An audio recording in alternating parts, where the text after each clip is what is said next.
Is Paul guilty of promoting an oxymoron? For isn't that what the term spiritual body is, an oxymoron? Hello, I'm Stuart Baskin, pastor of First Presbyterian Church of Tyler, Texas, and this is your daily devotional for Friday, April 22nd, 2022. We pick back up where we left off yesterday, where Paul was responding to the Corinthians' objection to the idea of the resurrection.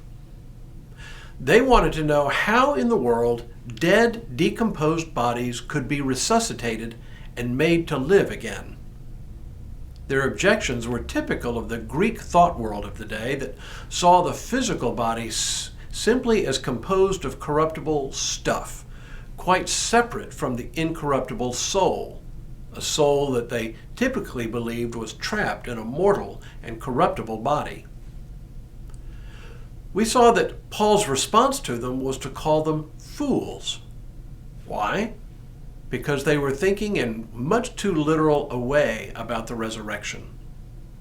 In the section we read yesterday, Paul compared the body we have now when it dies to a seed that provides a very different kind of body. It's a nice metaphor and one I frequently turn to, but as with nearly every metaphor, it is not perfect. In today's reading, we pick up exactly where we left off yesterday, and Paul provides more nuance to his answer to the Corinthians.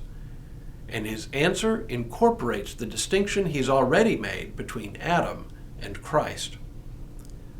Yesterday's reading ended with the sentence, "If there is a physical body, there is also a spiritual body."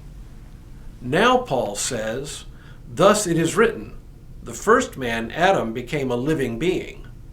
The last Adam became a life-giving spirit. But it is not the spiritual that is first, but the physical, and then the spiritual. The first man was from earth, a man of dust. The second man is from heaven. As was the man of dust, so are those who are of dust. And as is the man of heaven, so are those who are of heaven. Just as we have borne the image of the man of dust, we will also bear the image of the man of heaven." This is Paul at his theological and rhetorical best. But his answer may confound some in the Christian community today who look for a resurrection of bodies out of caskets and graves. Let me explain. Paul draws a distinction between the first man, Adam, and the last Adam, who is Christ.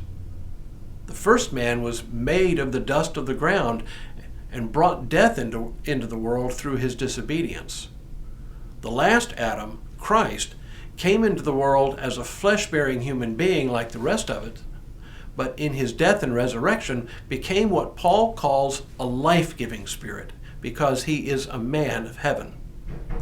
What Paul is really trying to do here is connect the dots between the physical body we have now and the spiritual body that is to come, but this is a heavy lift because none of us has ever experienced a spiritual body. We simply have no reference points to imagine it, let alone to picture it. Once again, it is a concept that is literally unimaginable. Or as I often say, it is an idea that is way above our pay grade. The problem is, we are a lot like the Corinthians. We want a literal explanation. We want to know, for example, if our bodies decompose, how can we be resurrected? If we are cremated, can God find all the atoms that had composed our earthly bodies and reconstruct us? But as Paul says to the Corinthians, this is to miss the point entirely. The resurrection is not about another physical body. Rather, it is about a spiritual body. And that's where we get stuck. Just as it's where the Corinthians got stuck, though for somewhat different a reason. They couldn't imagine a decomposed body being resuscitated, just as we can't imagine a resurrection without the literal physical elements of our present bodies. So when Paul talks about a spiritual body, it sounds like an oxymoron to us. For by definition, we believe, the spiritual is incorporeal. It is the opposite of anything to do with a body. How then can we envision a spiritual body? All Paul can do here is offer a metaphor, the seed that is buried and the plant that it produces, and a comparison between Adam and Christ. The metaphor breaks down at the point where the resurrection body is also made of stuff like a plant or a tree that comes from a seed. But for Paul, it has the advantage of getting us out of thinking that the resurrection body is like our present physical bodies.